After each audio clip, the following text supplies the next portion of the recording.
Әкімдіктер халықтың көңіл күйін көтеруге тендер жариялай бастады. Қызық, иә? Біздің көңілімізді сонда қалай көтермек, қанша теңге жұмсалады? Қазір толық айтып берем. Біз жалған ақпаратпен күресіп, күмәнді тендерлерді талдап жүрміз. Ал біздің көңіл күйімізді көтеру үшін сіздің тіркелгеніңіз, видеоны таратқаныңыз жеткілікті. Ақшаң болса қалтаңда, қалтаңда. 5 ақпанда Ақтөбе облысының ішкі саясат бөлім басқармасы қоғамдық оптимизмді дамытуға бағытталған іс-шараларды ұйымдастыру бойынша тендер жариялады. Азаматтардың көңіл күйін көтеру үшін 4 миллион 500 мың теңге қарастырылған екен.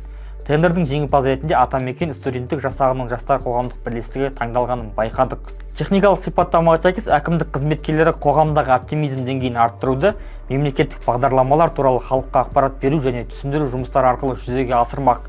Бұл үшін жеткізуші компания кемінде 6 адамнан тұратын 2 ақпараттық топ құруға тиіс.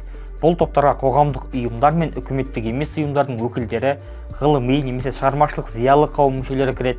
Олар облыстың әртүрлі аудандарына барып, тұрғындармен кездесу өткізеді екен. Қызығы, шенеуніктер бұл жұмысты ең алдымен сотталғандар мен пробация бақылауда тұрған азаматтардан бастамақ. Ақпараттық топтар пробация қызметіне есепте тұрған адамдар мен сотталғандар үшін 4 сағаттық семинар өткізу керек. Оның мақсаты олардың мемлекеттік бағдарламалар туралы хабардарлығын арттыру. Әр тренингке кемінде 30 адам қатысуы тиіс. Жалпы жеткізуші ұйым 12 ауданның халқымен кемінде 60 рет кездесу өткізу керек.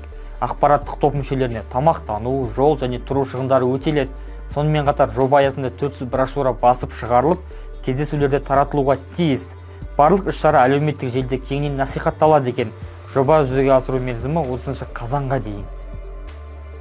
Негізі ойланып қарасақ, халықтың көңіл күйі көтеріліп, қоғамдық оптимизм қалыптасу үшін жай ғана әкімдіктің жұмыс істеп, қоғамдағы мәселелерді дұрыс шешуі жеткілікті. Мәселен, жол, инфраструктура, тұрғын үй және өзге де әлеуметтік мәселелерге баса назар аудару керек. Осы Ақтөбе облысындағы ауылда адамдар 9 ай бойы ауыз сусыз отырған туралы ақпарат бар. Ал өңір әкімдігі оптимизмді іс-шаралар арқылы көтермек.